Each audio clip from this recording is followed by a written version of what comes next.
So one of my favorite phenomenons that's kind of been going on recently is what? No, I can't remember what it was last night that Roy said that you were like, hold on, we're going to talk about that tomorrow. But I do remember It's thinking it was exactly that. funny, so I'm excited for it. So I had a little chuckle. Are you aware of like the teenagers running through Scientology buildings? No. Okay, yeah, I had completely forgotten the Yeah, topic. Roy brought it up last night, and I was like, I'm not going to talk about it because I want to talk about it because No. it's fucking funny. So it's become one of the things that the kids are doing these days, where like they fucking run through Scientology buildings, like churches. They just run through it, and like they're just making commotion, and all the Scientologists are like, you stop, you kids.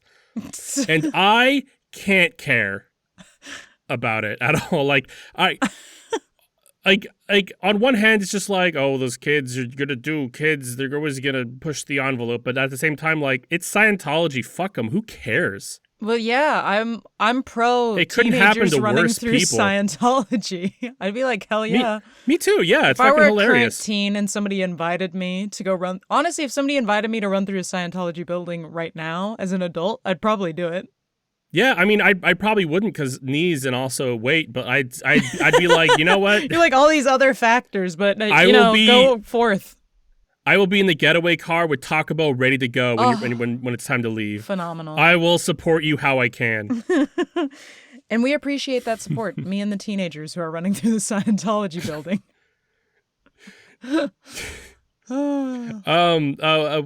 What is it where it's like urban what's it called? It's not like free running, it's like urban spelunking where like where people go through like old abandoned malls and shit and I just didn't know like that was called urban spelunking, and if it's not, it is now. I might be It's wrong. no, you're right. The people don't know it yet, but you're right. Urban spelunking. Fact checker, help me out here. Abandoned buildings are cool. Abandon anything is They kind are. of neato. I mean, it's a whole fucking thing right now. That's what the Backrooms are based off of. That makes sense. I like that they turned. Backrooms is so fucking hyper popular now. Backrooms is the one with the yellow walls or whatever, right? Yeah, it's like an uncanny yellow / matrix green if you're colorblind like me. They're turning that into a movie that I'm curious if it's going to be any good. No, 'Cause Rachel, I just they can't. already turned it into a movie. Like I thought that was just coming out. it is. It's just that the movie was already made. Oh. You mean because it's just coming out, or like somebody already made it and they're just making another one? I'm confused. Fact checker says it's Urbex. Well, I like urban spelunking better, so they can go fuck themselves. Like urban exploration, I think is what it is. One But, was yeah, dressed as Jesus banging on the doors. Good for those the kids. Scientologist Yeah. kids, yeah. Man, if we could just get like a fucking Avengers like team to go, like one's dressed as Jesus, one's Buddha, one's Freud, or One's Carl Jung, Uzi whatever, man. Jesus. Yeah, one's Uzi Jesus, one's Lazarus a bang bang. None of these words mean fucking nothing to a lot of you, I'm sure. And they should mean something to you, so figure it out. Improve your life. Oh man, I'm so stoked. I just got the second Bunny Girl Evolution, which I labeled my favorite last year. That is until I read Wriggly Little Hands. But Bunny Girl Evolution, incredible. And Jeff Hayes is in this one this time. Oh, So that's phenomenal. fun. He might have been in the first one, actually. Was he the guy? Was he the guy? Was Or he just the a guy? guy? Anyway, though, we were talking about the urban spelunking and stuff and like how people go into those malls and how it's really big right now just because like that's what Backrooms became of is this kind of like uncanny the mythos behind it is like clipping through reality is I think what they're doing, which clipping is like in a video game. Have you ever played a video game and then like you kind of like walk into a corner and like you kind of clip and fall through the world? It's like that, but IRL. It doesn't It's like that, exist. but you're at the Cinnabon in a mall. Yeah, it doesn't exist as far as we know, but it is like this big creepy thing.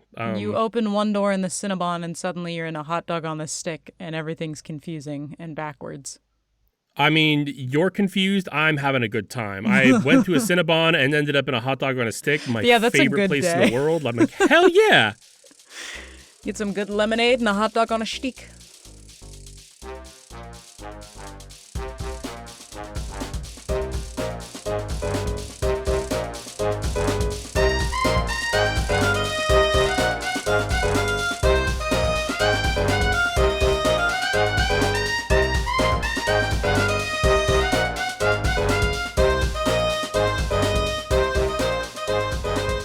Welcome to We Have That Podcast at Home, the only podcast that's a bit offended by the implication that all cats go to hell. I'm on-brand Rachel. And I'm on-brand Gamage, and this is We Have That Podcast at Home, the only podcast to get a second intro just because you're good today. Each week we spin a wheel to figure out what our episode category is for next week. Last week we spun it and hit pop culture, so we decided a movie. We decided on, I think, a pretty good movie. I think so too. Yeah, I mean, we want to keep doing bad movies, but we also want to do good movies too, you know? Weirdly enough, I don't only want to watch shit. I mean, the shit is more fun. It's funnier. We get way more content out of it. Our suffering sustains people, but I do like enjoying things too. And after we did the episode on Brave Little Toaster, I've been aching to get into like another one of the great animated movies, and it's a long list, if I'm being honest. Like, the more I'm like, oh, this one, oh, that one. And boy, it's a lot longer than I thought. But we got time. We got episode numbers. There's so many numbers out there, and we could fill them all. Yeah, infinite numbers. I think Brave Little Toaster was the best jumping off point because it's pure art. It has themes and plot and growth, and it doesn't like lack in any of the department, music, animation, voice acting. Like, it's fucking 10 out of 10. It's well-rounded. Why am I reviewing Brave Little Toaster again? Because it's so good, it deserves a second review, which is also coincidentally why they made another movie. Yeah, but... Which is not what we're talking about today. Just which to is clarify not what we're talking about for everybody, this is not an introduction into more Brave Little Toaster. Yeah, so we wanted to follow it up with something great, and I'm willing to bet pretty much anything by Don Bluth is like the next logical step, right? Like, I would think so. Don Bluth, legendary animator, worked on some of the biggest projects at Disney back in the day. He did animation for Robin Hood, The Rescuers, Pete's Dragon. That is a dragon belonging to Pete, I think. Fox and the Hound. He did some others too before leaving to start his own animation studio, Don Bluth Productions. He also took Gary Goldman, John Pomeroy, and 9 other fellow Disney animators with him. And he's made some incredible work that I can't wait to cover, but we're going to start with All Dogs Go to Heaven for no real reason, I guess. Maybe because I saw this one the most when I was a kid of all of his movies. I think Land Before Time is a good runner-up to to quantity that I've watched. I think weirdly enough, I know we'll talk about this later, but I definitely watched more Land Before Time than I did All Dogs Go to Heaven. But we'll get there. I mean, are you counting the first one or just all of them together, like quantified? All of the Land Before Time, and then I discovered while watching this movie that I think I've only ever seen the second All Dogs Go to Heaven and maybe the third and never the first. Brittany said that too, but she thought that this was the second one. We're not doing the second one. I started like... After I finished this movie, the second one started autoplaying, and I got 10 minutes in because I was writing up stuff, and I'm like, what the fuck is this piece of shit? No. And I stopped it. But we'll get there when we want to do a bad movie. fucking maybe. I don't think I could stomach it. So All Dogs Go to Heaven is a 1989 musical fantasy comedy drama set in New Orleans, 1939, starring Burt Reynolds as Charlie B. Barkin, Dom DeLuise as Itchy Itcherford, and Juidth Barsi as Anne-Marie. Of course, there are others, but this is our core group, and I don't really care about saying the other ones. Fuck everybody else. Fuck it. The movie itself received mixed reviews, but it grossed $27 million on a $13 million budget, and what that's fucking profit, mixed baby. reviews did they receive? I mean, it's gotten mixed reviews, and honestly, like, it's not a perfect movie. Like, I watched this movie. And I will say that, like, without the rose tinted goggles, I was like, this is okay, but there's definitely some issues. But like, I I guess if this movie came out today, I don't think I would give it a 10. no, and that's okay, I guess that's the thing is I definitely wouldn't give it a 10, but for a kids movie, I think my issue is there's so many kids movies nowadays. We've talked about this effect where they're just kind of meaningless, nothing things happening, and they don't Yeah. really give challenging themes. So I think that's why this had a better review in my head because I was like, "Oh my god, as an adult, this holds up as a decent story." There were definitely things that I think could have been written better. Well, So there's I definitely things suppose that I I'm like, understand the probably mixed not for review part, kids. but yeah, and that's a little bit I think what I liked about Probably. it is I was like, I mean, the me whole too. premise of this certainly is not for children, and go off for doing it anyway. I mean, this movie is rated G, but so was Brave Little Toaster, to be fair. And Brave Little Toaster was like, we weren't intended to make this a children's movie. Yeah.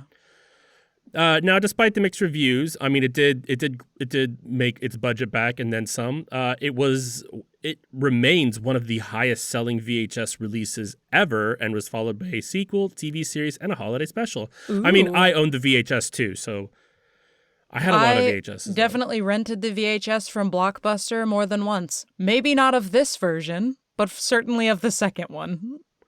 So the production of this movie was originally going to be one of 3 short stories about a canine private eye, and the shaggy German Shepherd was designed specifically for Burt Reynolds, but the company wasn't doing great financially and had to declare bankruptcy, and the project was scrapped.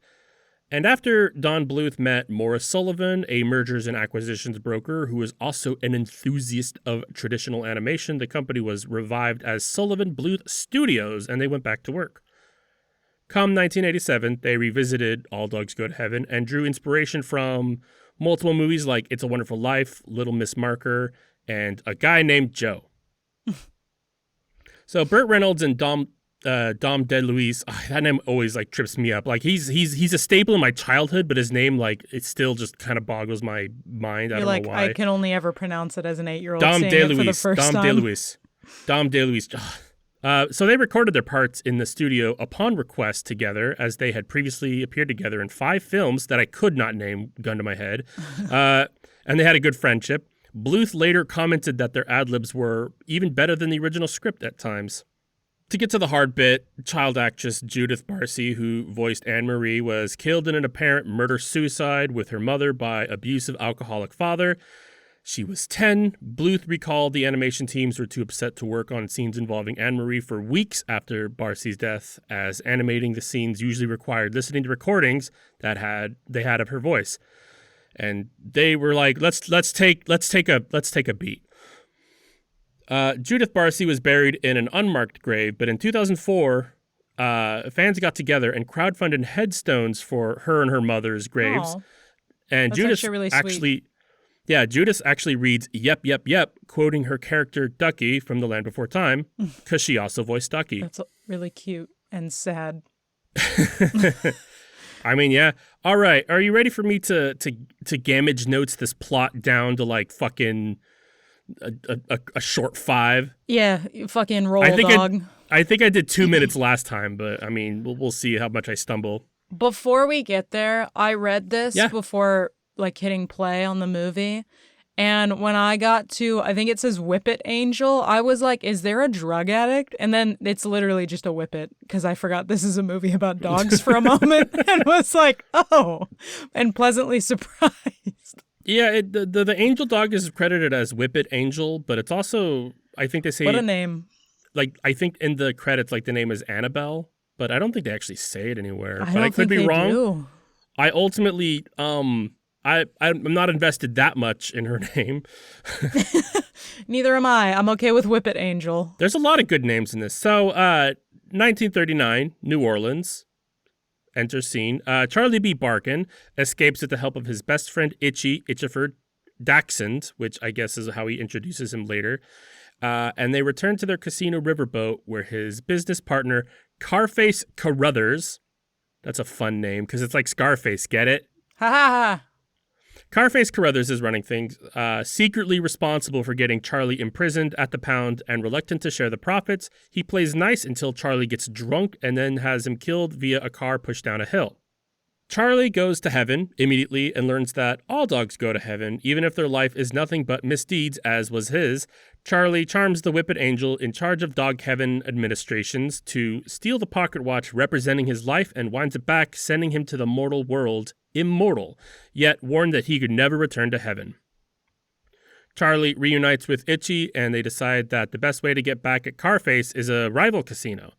They discover Carface has kidnapped a young orphan girl named Anne-Marie, who has the ability to talk to animals and has been using her to fix his races. Charlie, quote-unquote, rescues her with the goal to pretty much do the same thing as Carface, but being more charming about it with promises to find her a family and also feed the poor. They swindle a young couple of their wallet, cheat on some races, and use their winnings to build a new casino. Anne-Marie still longs for family and returns a stolen wallet that they took to Kate and Harold, who are very enamored by this girl and privately discuss adopting her. Charlie tricks Anne-Marie into coming back with him. Carface makes an attempted hit on Charlie's life, but he's immortal, and he with Anne-Marie fall into the New Orleans sewers where they meet a singing alligator, but Anne-Marie gets pneumonia from just being in the sewers. That happens. It's also the 30s. Like that's commonplace. That's about how you get pneumonia. You just walk into the sewer and meet singing alligators, and then you're like, oh, I've been succumb with pneumonia. Oh no. You've contracted pneumonia. Worst Oregon Trail ever. So now that we're rereading through this, again, I think I had the rose-colored lenses if I don't really like a lot of kids' movies that have come out nowadays. I forgot how much when I read this synopsis the first time, I was like, this is a crackhead's dream. And having you reread it, I'm like, yeah. Okay, yes, it is. There goes Gamage. We're singing alligators. And so, meanwhile, Carface attacks Itchy and burns their new casino down. Itchy complains to Charlie, afraid for his life, and Charlie says they'll build a new one with Anne-Marie's ability and then dump her in an orphanage, which she overhears and runs away, leading to being kidnapped by Carface. Charlie goes to rescue her and is ambushed by Carface. The chaos erupts with fire in a sinking ship. Carface is eaten by the singing alligator, and Charlie rescues Anne-Marie instead of the pocket watch that keeps him alive, sacrificing himself and earning his way back into heaven. The end. The end. Well, have a good night, everybody. Guys. 20 minutes. Enjoy. Oh, that was real fun. Real fun. Glad we did this. Now, things to discuss. I like having, I think the first three categories are the same from Brave Little Toaster. I think that they're just kind of fun to just keep in here. Yeah. I noticed, and I'm good with it. The only one I changed was, on the second one, it says the main theme. I put down what I considered the theme of the movie. First of all, I think you already answered it. Did you watch this movie as a kid? I don't think so. I think maybe I've only ever seen the second one, which is weird. And I think wild. Charlie is technically, because he's at the end of his arc of learning about having feelings, like a better dog, I guess. Yeah, but he's also voiced by Charlie Sheen, and it's way oh my not God, good. Really? Yeah. What the fuck? Burt Reynolds voiced him in the first one, and that's it. Oh, sad life for future Charlie and us. God, right? As for me, I watched this movie a fuck ton. I had it on VHS, unaware there was a sequel or TV series until I was almost an adult, which is probably a good thing. I think I might have watched this movie. It's got to be up there in my top 3 favorite animated movies that I just put on to shut myself up that I did for my parents. You're welcome, by the way. Balto for me, because I definitely had a dog movie that I was obsessed with, and I think it was Balto. I would not mind covering Balto someday. Yeah. Based on a true story, too. Incredible. You'll notice that there's not a lot of, movies like these about cats. Isn't that weird? That's why I started our intro that way, because I was like, I think there's a strong implication here, because you do meet a cat during this movie, and I feel like you're just like, oh, this cat is down and out, and that sucks. And then they're just like, yep. Yes, it does. Yeah. Good luck, bitch. The cat is, dogs are, talking, and they're wearing clothes, and they're, gambling and stuff. And then there's this cat, and it's just a cat. It's just a cat. Yeah, missing a tail. It's got a bald little ass. It's licking the emptiest can you've ever seen in your life. Now, I will say, and I think I talk about this later, but, there is a cat in the sequel. Yeah. The cat is Satan in the sequel. Is it and really? I think you do. Yeah. In the sequel. My subconscious coming back in the intro. It was like, hey, you have seen that one. Cats are the But devil. the devil is in this one. Like you see like a demon devil thing, and it's like you see a couple different a dragon, cat, yeah. dog thing. Like it's like a amalgamation of a bunch of different fucking you things. see it a but few it is different spooky. times, and it has different sort of vibes each time. Duh. It's fucking cool though. Fact checker, pull up a picture of that cat Satan. I think he goes by Red in the second movie. Okay. You're not busy, right? Show me Satan cat.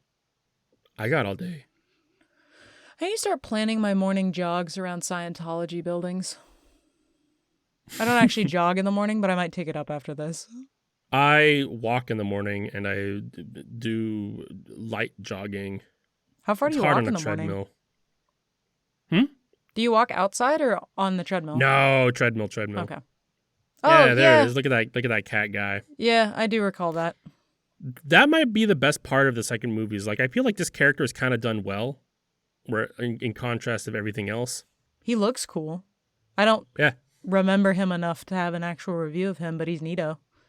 He's definitely designed really cool. I watched it once and I went, "What the fuck?" and then I forgot it. It felt like a direct to VHS sequel, but apparently it did have a theatrical release, which I can't fathom. I think what I distinctly recall with All Dogs Go to Heaven is I feel like I remember asking multiple times if it was a movie that I could get from Blockbuster. And then when it finally was brought home or I finally got it, it was like only the second one was available or somebody grabbed the second one instead of the first one or something. And that's how I ended up seeing the second one. That's such a shitty parents thing to do. Like, I just grabbed whatever. I don't care. Fucking, I ordered you Pizza Hut. Sit down and shut up and fucking let me swoon on your mother. We're going to go get drunk in the other room. Don't talk to us. So main themes.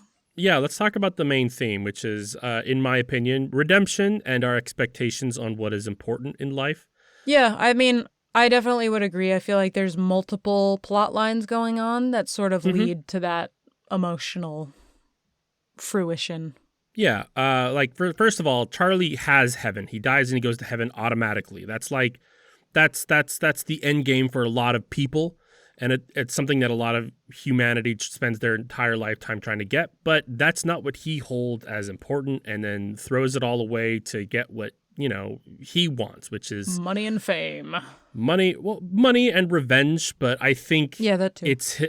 I have a theory, and I'm going to get to it later, that I think it's the concept of, because he thinks that I'll talk about that later.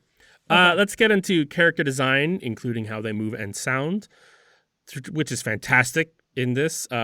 Probably Don Bluth's best talent.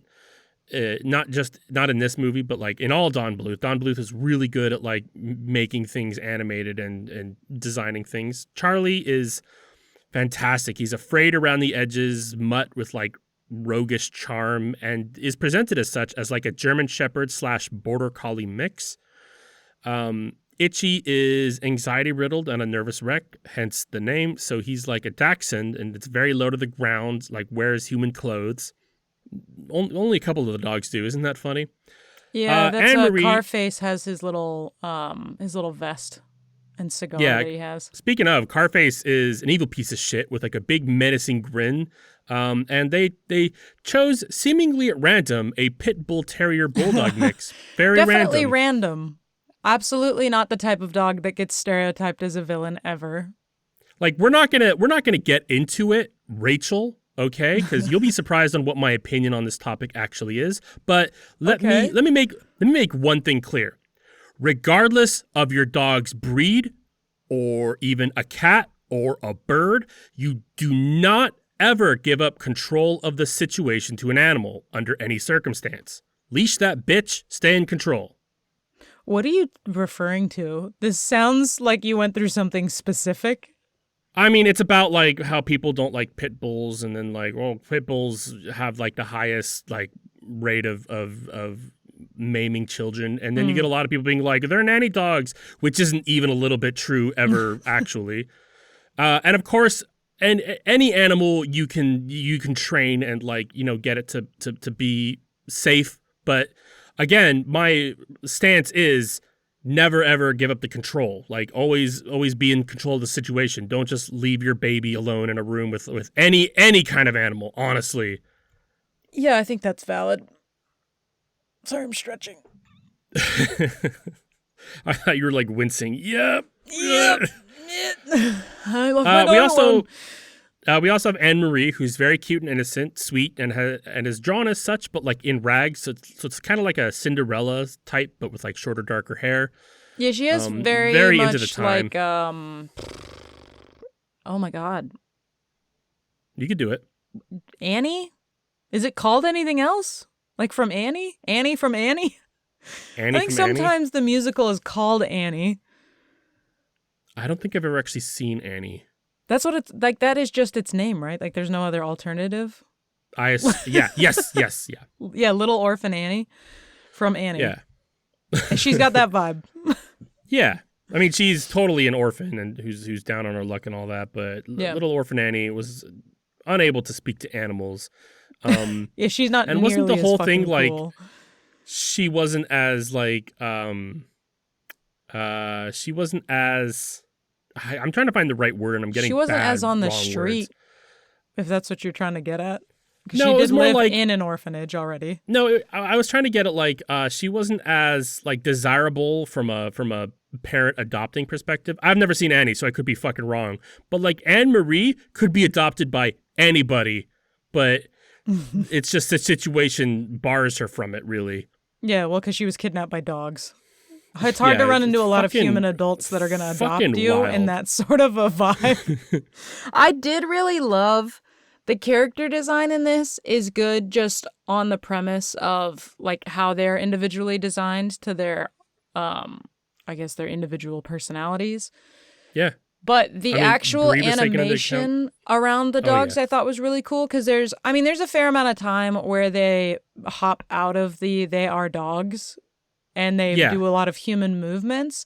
But there's also a large chunk of time where they're sort of locked to their individual, like not the way that a dog would move or like can actually move, but it's kind of more feasible.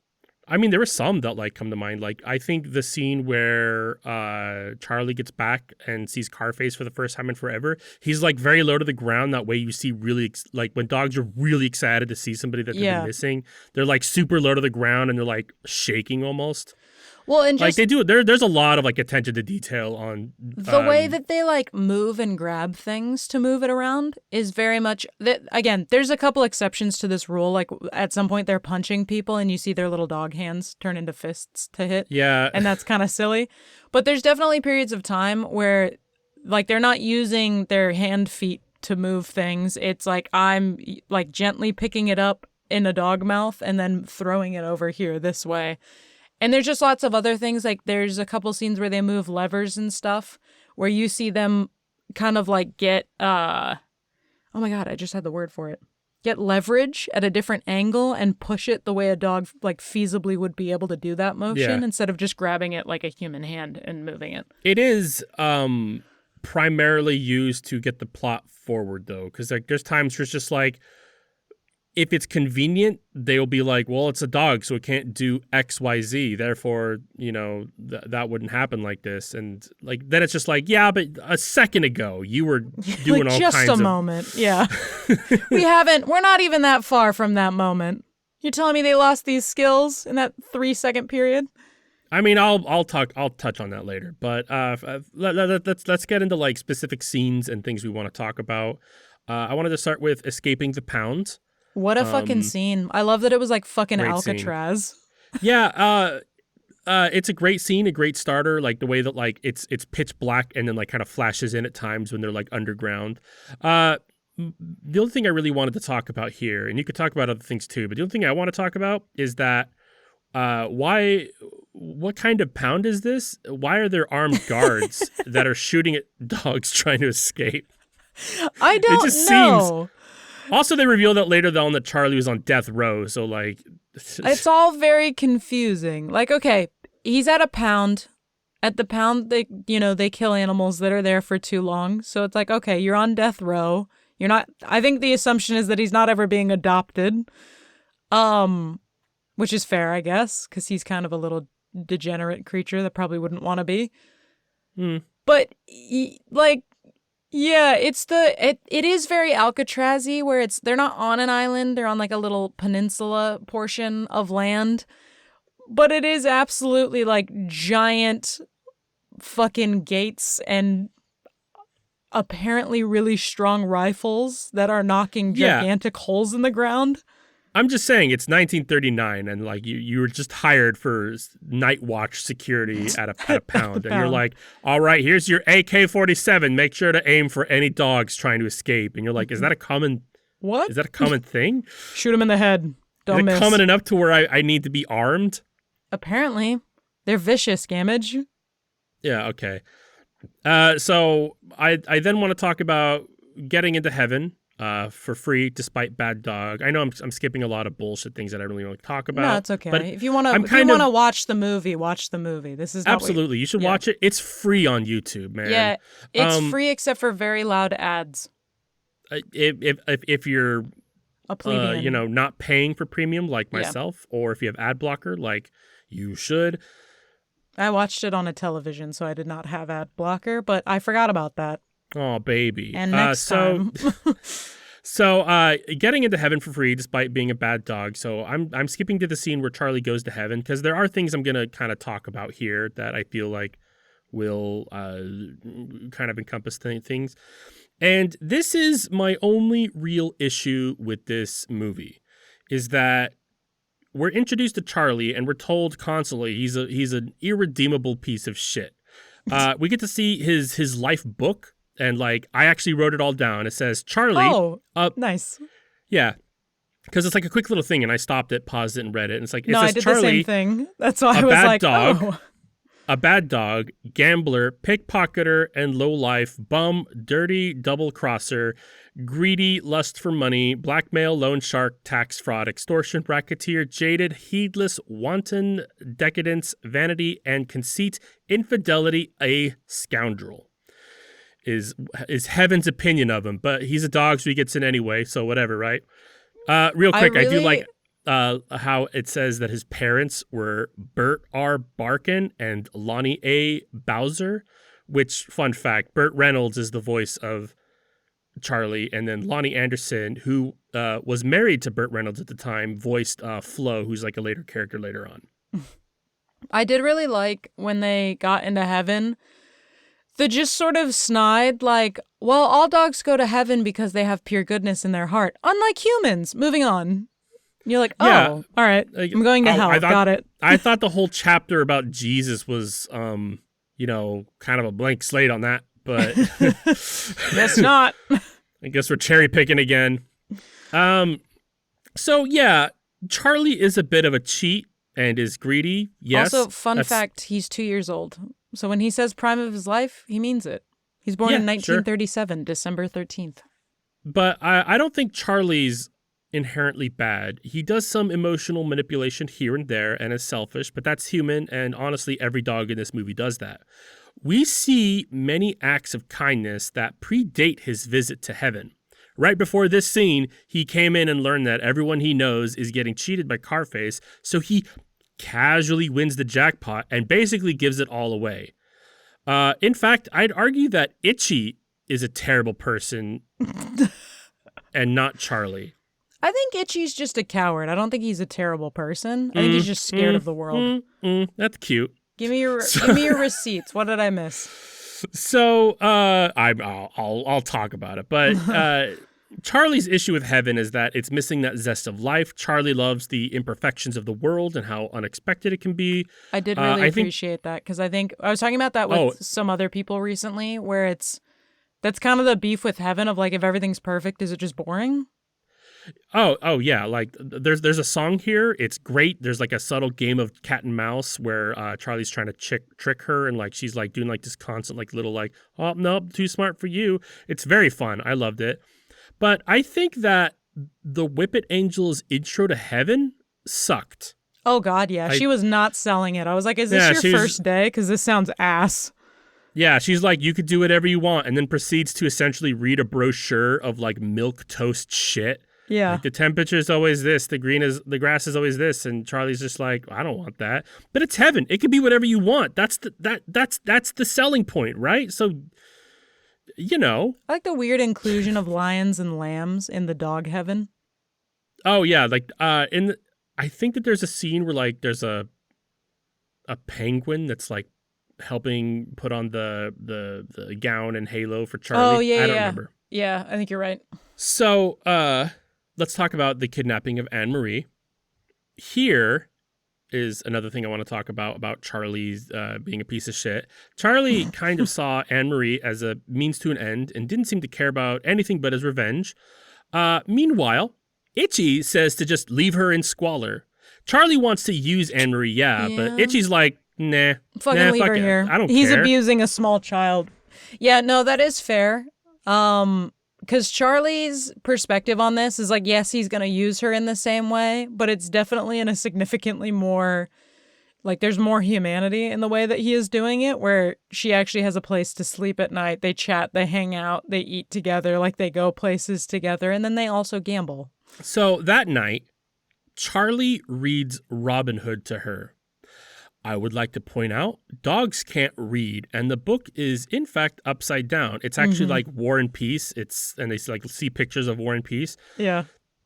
Charlie is reciting the story of Robin Hood from memory. He knows the story because I think he aspires to be Robin Hood. He sees himself as this roguish character who takes from the rich and gives to the poor. Itchy has never heard this story before because Charlie kept it to himself. Because Itchy's a piece of shit. But he does comment, Itchy comments, who is this guy and why isn't he taking his cut? Because he's the bad guy, Rachel. Because Itchy's the bad guy? Yeah, Itchy said, who is this guy? Why isn't he taking his cut? No, I know. I don't know if Itchy's the bad guy so much as it's just... Okay, he's not the bad guy. I'm just saying that, like... No, I get what you mean. I think I'm giving him the, like, you're ignorant of what it is to be good because nobody's ever taught you cop-out, but it is a cop-out. Yeah. So I'm aware that you are more right than I. Charlie presents himself as being constantly annoyed by Anne-Marie's every little request, but he does the requests. Like, you know, she's just like, Charlie, can I have the pillow? And he's like, yeah, here. Charlie, this bed sucks. All right, let's switch. He's complaining, but he's doing it. Yeah, he's taking care of her. He's tucking her into bed. They trade beds. He complains, but he does it. He gives her goodnight kisses. Yeah, exactly. All right, next I wanted to talk about... Horsies. I actually didn't write this part down, but... Why you wrote horsies? Yeah. I mean, Well, she says the word horsies, and then there are horses, so I don't know which part of it you wanted to talk about. I mean, I loved the entire scene. So the reason there's horses is because he says they're going to go bet on horse races the next day, and she's like, horsies. The way that they do the betting on the horse race is the 3 kids in a trench coat method, but with 2 dogs and a child. And so she's wearing a big... fake mustache. We call it the like Vincent this. Adult Man. Yeah, the Vincent Adult Man. And it's so good. I loved that scene so much. Yeah, it's and just on so that, goofy. So on that category is that Charlie tells Anne-Marie that to be adopted, she needs some dough. She needs to be rich because that's what he equates to worth. And there's no such thing as unconditional love. That's kind of the big thing of the movie. They steal a wallet from the Wallet family and place horse bet using a 3 children in a trench coat a la Vincent Adult Man from BoJack Horseman. The only thing I really liked about BoJack Horseman, if I'm being honest, we just is talk that about in it the rose-colored glasses line? That's a good line. It's a good line. Are we like slowly getting infected with BoJack Horseman, and soon we'll actually be reviewing all of the episodes? Gamage, it could be a virus. Just said that it's a slow burn. We have 2 weeks in a row now. Burn. I can't think of a slower burn than that. It's been fucking a decade. My prediction is 2 years from now, we'll just be a BoJack Horseman podcast. I'm not doing it. I don't like it. I also don't dislike it enough. Yeah, no, that's fair. We don't need to talk about it. There's something deeply bothers me about that show, and I really don't know what it is because I've watched a lot of it, and I liked a lot of it, and then I hated a lot of it. And I think it's just because it's BoJack. We're not talking about it. So then we get a fun little montage of winning lots of money via animal bets, and Charlie and Itchy are living the dream while Anne-Marie is sad. Charlie sees this and feels sad that she is sad. He thinks the solution is to throw money at it with lavish presents because that's what's important to him. And that is, as you just said, where he sees value. Yeah. So then we're going to talk about the orphanage scene. After Anne-Marie threatens to leave because Charlie's not looking for parents for her or helping the poor as he promised, Charlie takes her to give a bunch of pizzas to a dog orphanage.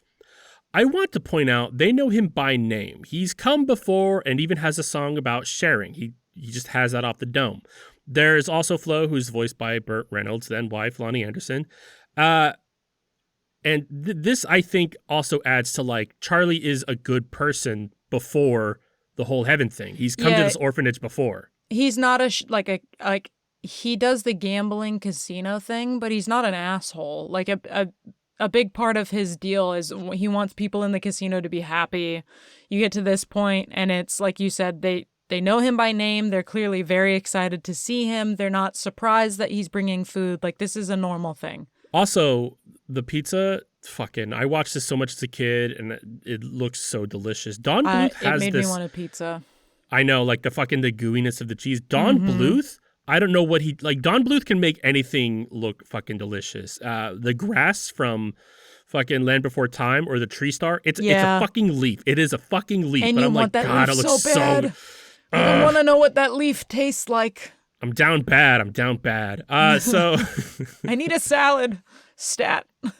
So Anne-Marie finds out that Charlie took the Wallet family's wallet, because they're the Wallet family, and gets upset and does a sad song about it. It's obviously not the little girl singing, and it takes me out, so I don't really resonate with that much. Sorry. Yeah, that's fine. That's fair. I felt the same way. I feel like I checked out for that scene. Yeah. So then we get a nightmare sequence. Charlie has a nightmare that night. Much like Brave Little Toaster. Yes. Was a creepy nightmare. Not a clown, but it was a good, solid, spooky nightmare.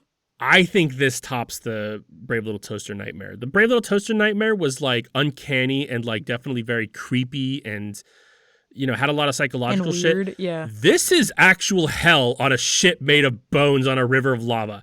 Satan is here. He's a cat dragon. He's more dragon here, but, you know, he becomes a cat more later. There's demons that gnaw on him. I want to start ranking these animated nightmares, and this one's this one's first. This one's the top. Like, it's because I don't think that this is a nightmare from his subconscious. I don't think this is like am I a good person? I think this is a vision of hell. Because we even see Satan later in the movie. He comes up and like it's the same character. Yeah, so this is a vision of hell. Yeah. Apparently this scene was like 3 times as long, but like the animation studio's like we gotta cut this down a little bit. Oh, so there's would have been so there's like good, an unreleased version later on. Sure. I think for this scene, I think it really depends on how old you are when you watch it, because I could see a younger kid being more scared of the Brave Little Toaster, because I think if you don't have the capacity to understand what's going on in this scene, it's not as scary, just because it's not, like, it's just not as inherently creepy. But it is, if you are aware of what's going on, really fucked up and interesting, and it's well animated, and it's, you know, like, it's adult spooky more than it is, I think, young child spooky. You know what? I'll give you that, because like I do feel like something with Brave Little Toaster has a lot of like subconscious to it. Like the way kids take in the world is very different than ours. Like there's that Patton Oswalt bit where like he talks about how his daughter was like watching like a kid's show and they got scared because like there was like something where like there's a skeleton inside of you and she was like, I don't want a skeleton inside of me, it's scary. Yeah. But then like watched like a clip of like a werewolf in London and was like, haha, he tried to do a big dog. Yeah. And it's just like the way kids take things in is very different than ours. And like when I was a kid, I definitely was more taken aback to Brave Little Toaster than I was All Dogs Go to Heaven. But I think that might just be because, like, you know, I didn't really have a concept of how like terrible hell is. Yeah. And then, like, it's also like, well, I played video games that look just like this. There's a bitch and dragon. Like, what do you want? Yeah. 2 things. Yeah. One, did you know Patton Oswalt was named in the Epstein files? No way. Okay, there's a plot twist with this. He was named in the Epstein files, but it's for the great reason of at one point Epstein was like, I want to watch this movie, and listed the actors. And so Patton Oswalt now has like a running bit about it where he's like, I'm glad that they watched this movie thinking they were going to see like pretty young women and they get to see my ass instead. Yes. There's a lot of people like that, and then like conservatives use it as like a big gotcha, like, oh, Patton Oswalt. Conservatives hate like, Patton Oswalt. They do, but like they're like, fuck you guys. Context is important. Yeah, it's and even if they were like, you know, in the files doing implicit things, like fucking they should be tried as well. Everybody should be. And that's the fucking thing is like anybody who's in there, sure, burn them at the stake, man. Go for it. I don't care. It could be God. Then you deserve to be burned at the stake. I don't care. God's done some crazy things. He's always watching us like Santa Claus. Is he watching the kids too? Like, well, he made Cain and Abel fight. Like, that guy's fucked up. He invented the word cunny. Yeah. Oh, he's been supporting the pedophiles since day one. He did that. 2, we should at some point watch Anastasia, because that's a movie that creeped me the fuck out as a kid. That's another Don Bluth movie, so we'll get there. That's a real good one. Yeah, Don Bluth. So moving on to Breakfast with the Wallet Family. And featuring waffles. Returns the wallet and has waffles. And the waffle batter gets me every time. Don Bluth is like, we're eating now, and this looks delicious. Yeah. I was looking at that scene, and I was like, there's not even... Like, the way it's animated is not even particularly detailed in any way. Like, when you watch Studio Ghibli, you're like, holy shit. Like, that looks incredible. Very detailed, But watching this, I was just like, I want the fucking sloppy waffle batter and the delicious toasted waffle that comes out afterwards. Like, goddamn. There's something authentic about it. Like, sure, Ghibli stuff and also other anime like does like this really detailed thing where you're like, God, look at that. That looks incredible. But this is like, you know, you've been there. You've been there. Simple. You've seen this. You feel it. Yeah, exactly. Never mind that Mrs. Wallet in her pink negligee. I don't want to talk about that. But Charlie does come and emotionally manipulate Anne-Marie into returning with him. Absolutely. Not his shining moment and he kidnapped her at one point. This was I don't think... kind of dirty. Now, I don't think that this is out of want for more money. He has the casino. He's getting his revenge. Like, I think he loves her and sees her as family and doesn't know how to navigate this feeling. He doesn't want I 100% to let go. agree with you. And he picks the shitty way of doing it. Bad intentions, but like, I don't think it's for, you know, the greed that we know him for. I think he absolutely, because the reason that she leaves is because she finds out that he stole the wallet from these people, hence they're named the Wallet family. Yeah. And I think he absolutely feels guilty and wants her to have good sentiment towards him again. And he's like, I don't know how to actually get that, so I'm going to manipulate it out of her because I don't want her out of my life.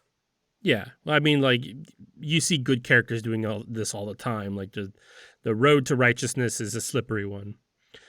Next up, we see Killer, who's a spectacles-wearing schnoodle and Carface's comic relief sidekick. Yeah, he's a schnoodle, is what he's Wikipedia not even says. That good of comic relief. No, he's not. And there's, honestly, I don't think, a good comic relief in this.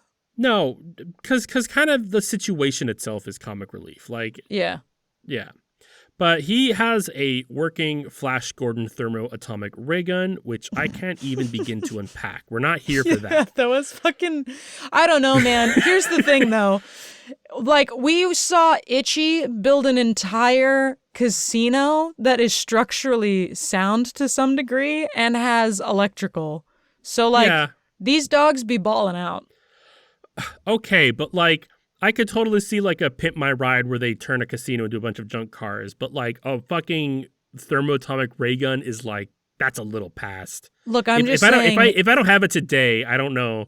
If the random dachshund could build all this, who's to say what the dog wearing glasses, which also implies that there's eye doctors for dogs. Yeah, so we're just going to move right past it because the movie forces us to move right past it too. Yep. It's been no time at all discussing this, either of the times it's brought up. It's working. It shoots Charlie. Carface blames Charlie for not being dead and kidnapping Anne-Marie on Killer. despite being there himself. They shoot Charlie like 30 times in broad daylight. But Charlie is immortal because he owns his like death device, his watch, and so long as he keeps the watch going, he can't die. So Charlie and Anne-Marie are captured by voodoo rats or something and are given to an alligator to be eaten. And again, we're not going to discuss it because the movie also forces us to move right past that too. Other than the small segue of talk to them, tell them to let us go. I don't know, they speak weird. Okay, cool, moving on. Okay, probably just this Creole, but whole sure. scene It's great. In the movie is so fucking random. It is. I did enjoy it, but it is just out of left field. I think as a kid, I remembered this scene more than any other scene. Because like I had this when I was like a young child. That feels right for a child because this is easily one of the most absurd scenes in this entire thing. Yeah. So the alligator is going to go eat them, but the gator falls in love with Charlie's voice and instead wants to sing with him. King Gator is voiced by Ken Page, who also voiced Oogie Boogie and played Old Deuteronomy in the original run of Cats. I also believe the gator may be a drag queen. I mean, the jury's out, but... I mean, the gator started singing and then promptly got done up, put makeup on, and a bow in his knot hair. I mean, he could just be theater at this point. And it was, like, pretty garish makeup. It just felt very drag queeny. So, I love the song and scene, but the fact that he can talk to a gator is a big plot hole. Yes, it is. The whole reason they need Anne-Marie is the fact that she could talk to animals. Does King Gator speak dog? Do they ever speak directly to each other? Or is he just kind of talking at him the whole time? I mean, they're sharing lines, and... Oh, that's... yeah.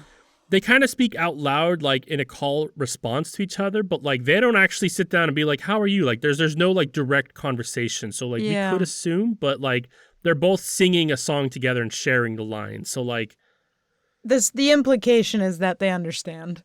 Exactly. Maybe they're just harmonizing over two different languages.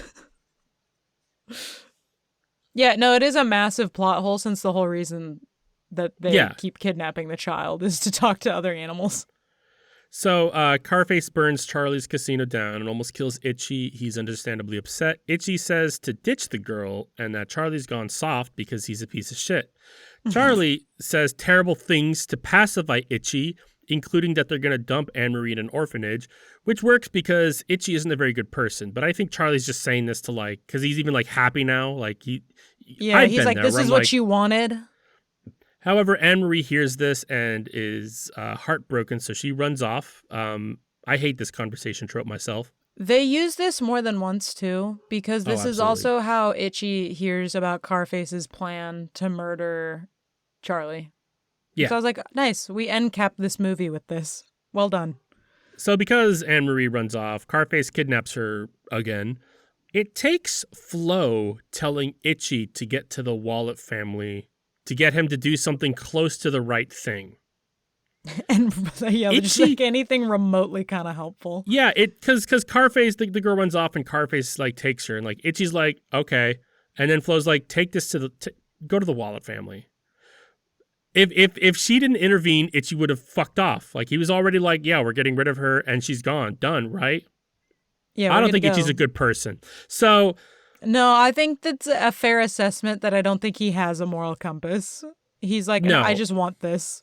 Now, to be fair, he is Charlie's best friend. So, like, I feel like Itchy is following what Charlie sees himself as. So, like, Itchy's kind of getting emulated like, oh, well, that's what Charlie would do. So I'm like this. Not realizing that dogs are complex. Like our souls are complex. We have all kinds of nuances, like good and bad sometimes is a blurry fucking vague thing. Not when you're Itchy. Not when you're Itchy. Very straightforward. Itchy's just like, well, he did this, that good, and then that bad. So the kid's stupid. Moving on. Now there's a showdown in which Charlie faces Carface. Charlie calls out King Gator. And the King Gator shows up and eats Carface. It's awesome. It is a pretty good showdown. However, Anne-Marie falls into the water that's also on fire, as does Charlie's immortality watch, so he must choose which one is more important to him. He struggles to do both, but cannot for some reason. he couldn't put the watch around his neck like he has the entire movie for some reason. Yeah, I had a lot of beef with this scene because there were multiple times where I was like, I don't really feel like what's happening is really actually pushing the agenda that he needs to make a choice between the watch and the child for multiple reasons. He could have put the watch around Anne Marie's neck. Like I get he's panicking, but there's like, I don't know, like this, like you could do both, and you're being real weird about it. Well, and there was multiple points where the watch and Anne Marie are all within his grasp. And it's one thing if you make it really obvious that there is no way for him to do these two things and he has to choose. And it became this awkward, like, no, you for sure could have done both. And I don't know why we're not letting you, because you absolutely would be able to do this. Well, because he's a dog and all of a sudden, all of a sudden hands. But like, I think that what they could have done is shown the strap getting cut or something as a reason that he couldn't like grab it. But then he's also a dog that could put it in his mouth. Yeah, but I mean, there's just multiple ways they could have done it where it would have made it more complicated or harder for him to be able to save both things. Like maybe if like some detritus like falls on it and then like, he's like trying to get it, but like it's too heavy, then Anne Marie's drowning. It's like so he's stuck. Like, fuck. Yeah. But no. I think my biggest beef with this also is I don't really feel like he ever...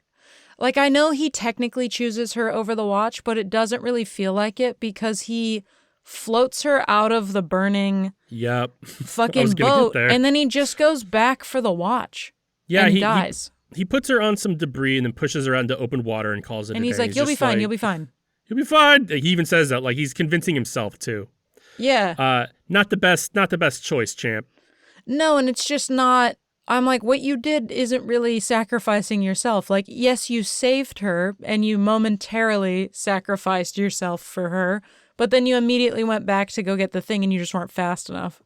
I think that heaven just holds children a lot higher than dogs, and therefore it's just like, well, one child is worth 8 dogs, so even a dog half-assedly saving a human is good. Is like that's enough. You've paid your dues and then some. Maybe Itchy can get in too. Well, he's automatically going to get in. Yeah, he's a dog. He's fine. This is supposed to be a choice, the sacrifice. He makes it, earning his place in heaven. Satan comes to collect, but is thwarted by the forces of heaven. Eat your heart out, Constantine. Satan is really cool in this scene. I also really love the concept that Charlie died, and Satan was like, yeah, you can go visit your human one more time. Well, I like to think that, like, he's he's kind of like he's in pseudo limbo right now. He's like not automatically getting sent to heaven, so Satan's coming to collect, and he's just like, well, let me go say goodbye first, and then it just feels like it feels like he was like walked to her door, and they were like, yeah, here you go, this is visiting hours, and then we gotta go. And then we get to see Charlie saying goodbye. This is one of the most common facts about this movie that most people are aware of at this point, but I'd regret not talking about it. It's bullshit. Sorry. I'm sorry, what? So, the whole scene is that Burt Reynolds broke down recording his final lines into All Dogs Go to Heaven after Juidth Barsi's death. That's not true at all. We've definitely discussed this before. No, we have not, but no, we have talked about this scene before because this is the reason that I know any part of her being murdered. I don't remember, but regardless, fun fact: Don Bluth has a Twitter account, and he refuted this. He said, "No, bitches." Yeah, he says this is not true. Don't believe everything you read on the internet. It doesn't even really sound like it either in the recording. He said that 4 days ago, Rachel. April 24th, 2026. That's phenomenal. We timed this well. Yeah, so it's bullshit. No. It's bullshit. I mean, he does say that, like, after the death, we all took 2 weeks off to mourn her passing. But, like, the whole, like, Burt Reynolds is breaking up when he's saying goodbye. That's not factual. So I'm almost 100% certain that you have told me this story and perhaps presented the Burt Reynolds thing as factual, because while watching this, I got to the ending, and I remembered you telling me the story of like she died, and then he recorded his lines later or something. And so I tried to like hear him being emotional, but like, and it's I was definitely like, not there. there's no extra emotion or loaded anything in this. So I was like, either he did not give a shit about this kid or this is not true. So it is funny that 4 days ago he said no.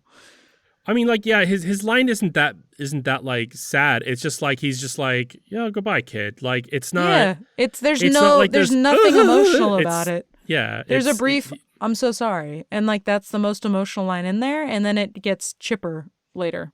Yeah, and it's but I might have said it to you at one point, but I don't remember. But it is one of the most common things that gets passed around the internet's like, if you've ever been on Facebook, Reddit, or YouTube or TikTok for like a day, then you've seen a clip about that. Maybe you saw somebody that sounded like me. No, or maybe it's me. About it. Find the clip, get me a receipt. I always come to you with receipts. It's entirely plausible that you were saying it's bullshit or you think it's bullshit. I just remember you telling me about this scene and about the concept of him recording his lines later and it being emotional. So maybe I just glossed over the fact that it was fake. Maybe I read it on Reddit like when you were here at one point. I'm like, oh, look at this. And then that was the first time I heard about it. No, this is 100% happened on this podcast. I know that for a fact. Please, somebody out there, give me something. I'm not going back. I'm not. It's fine. I'm not worried about it. But no, Brittany's memory is better than both of ours put together. The only reason I remember this and like know that I'm remembering it is because I have never seen that online, and I definitely thought about it while watching the ending and was like, he doesn't sound broken up about this at all. Yeah. Also, Carface is in heaven, and he's eaten by a gator. Real quick, the second movie like starts out with like Carface and Charlie like hanging out in heaven, and it's just like, you murdered each other. They just buried the hatchet. All dogs go. And they're off to the races. It's more like I don't know about like them being like, yeah, man, whatever. We're in heaven now. Who cares? But it's just, I mean, if I went to heaven and saw the guy who murdered me, I'd be like, maybe I don't want to talk to you. Heaven's big. I can float around on this cloud over here. Thank you. Yeah. So I have a whole bunch of great new albums that I've been listening to. Ooh, there are also so many fucking new albums coming out in May, and I am so ready for May to finally be here. I haven't even seen like what's coming out in the future. Every fucking artist that I see pop up as new music, and I'm like, ooh, I'm interested in this, and then I see that their album doesn't come out until like sometime in May, usually, unfortunately, the end of May, though there's a few at the beginning of May, and I'm just like, oh, can we be there now? I mean, like, for 2026 so far, I love everything, but I don't think there's two that have obviously made the list, and some others that I'm like, I'm not entirely there. Like, it's great, but like, I'm honestly like, I feel like anything can take it away, but yeah, and that's what I think I'm ready for. Whereas last year was a little bit more cutthroat. Where like last year I'm like, I can't decide on so many. No, last year was like the whole year was just getting bitch slapped with good album after good album after good album after good album. This year, I feel like there's so many things that I've listened to that I'm like, okay, like this wasn't bad. I'm not necessarily hyped about it. I'm fine with moving on from it. Like you said, there's two that have really stuck out. But that's it so far. So I'm like, goddamn, May, please turn it around. Because I would love, like, music. Because I'm just getting to a point where, like, I'm not that excited to listen to new stuff. Because I'm like, oh, it's just going to be okay. I mean, like, there have been a lot of great ones where I'm like, man, and I re-listen to them, like, all the time, really. But, like, ultimately, I don't think I'm going to be, like, I'm gonna be down to the wire at the 11th hour, being like, oh, this one or this one, like I was last year. Yeah, it's not looking quite as high competition. Yeah, so I do have a lot of albums I want to talk about, but I didn't want there to be like a drastic tone shift because like the music is like I don't think kind of works with an episode like this. So I'm gonna go with what I feel. You just talked about a child dying. Sure, yeah, and also the movie itself and the themes and like the music I have to recommend is like very much like if you pull it up on Instagram and like you see All Dogs Go to Heaven and hear the music that I've been listening to, you'd be like, nah. This didn't segue well for me. I'd like to move on. Next, please. Yeah, so I'm going to go with what I feel is better suited, and I'm going to go with Gotta Knock a Little Harder by the Seatbelts, sung by Mai Yamane. Now, is it weird that I'm recommending a song from the Cowboy Bebop movie for an episode on All Dogs Go to Heaven? I don't know. I'm not a doctor. But this is our show, and you should make your own show if you hate ours. I get it. Hate is what led me here myself. Hate and determination. Determination is like, eh. My song recommendation for the week is going to come from Suki Waterhouse, who every time I say her first name, I just want to say Stackhouse because I know, I do that all the fucking time. I was so hard. I was like, if Rachel doesn't make the joke, I will, because we've never talked about Suki Waterhouse on this podcast, but like I know that I have listened to her music, and like every time I see her name, I'm like, God. Every time I'm like, who's that Robert Pattinson guy dating? Suki Stackhouse. Suki Stackhouse. Confidently, Suki Stackhouse. By the way, you should see the drama. I'd be curious about your opinions. What no, drama? The movie, the drama. Oh, it's okay. Robert Pattinson and Zendaya as the leads. I mean, I've it's on my list, but like I have heard great things from people, and then also the worst things ever by awful people. So I imagine it's probably okay. Yeah, I don't think it's not a movie that I thought was like particularly incredible. I just like I think it's interesting enough that it's worth a conversation, and people tend to sit on kind of, I don't know, interesting fences when it comes to this particular film, and so it's sort of like it's just fun to talk about because it can be kind of a little bit divisive. But yeah, Suki Waterhouse posted 2 new songs, I think like a couple days ago, maybe last week. But one of them is called Tiny Raisin, and I enjoyed listening to the lyrics because it's definitely I would assume about her and Robert Pattinson, 'cause she's saying that's my man, while also saying that he annoys the shit out of me to the point that I kind of want to kill him sometimes, but that's my man and he's holding my tiny baby. And I thought that was kind of funny, and it had a fun beat, and it feels very appropriate for Robert Pattinson and his weird life to be with somebody that's like, I want to murder you sometimes, but then we laugh and it's cool. I mean, that's just an actual healthy relationship. Yeah. No, I mean, it is totally fine to be annoyed as shit at the person that you're with on occasion, but it just made me giggle. And that's what I've been listening to this week. Fact checker, what have you been listening to? That's a good question. She's been listening to All Dogs Go. Just kidding. I don't care. My stomach grumble. Thank you for choosing We Have That Podcast at Home. Please come again. Because it was a choice. If you liked what you heard or you just fucking hate us, then I don't know why you're still here. Because you're certainly not getting a free ticket into heaven, so maybe you should go feed the homeless or something. Like and subscribe on whatever your most favorite is podcasting places. If you want us to talk about a thing, you can email us at whtpah@gmail.com. That's whatpa@gmail.com. You can also follow us on Instagram at We Have That Podcast at Home, all one big long word, spelled correctly, no spaces. Or follow us on Blue Sky at whtpah. That's whatpa on Blue Sky. And next week, we are going to be tackling the illustrious and fine art of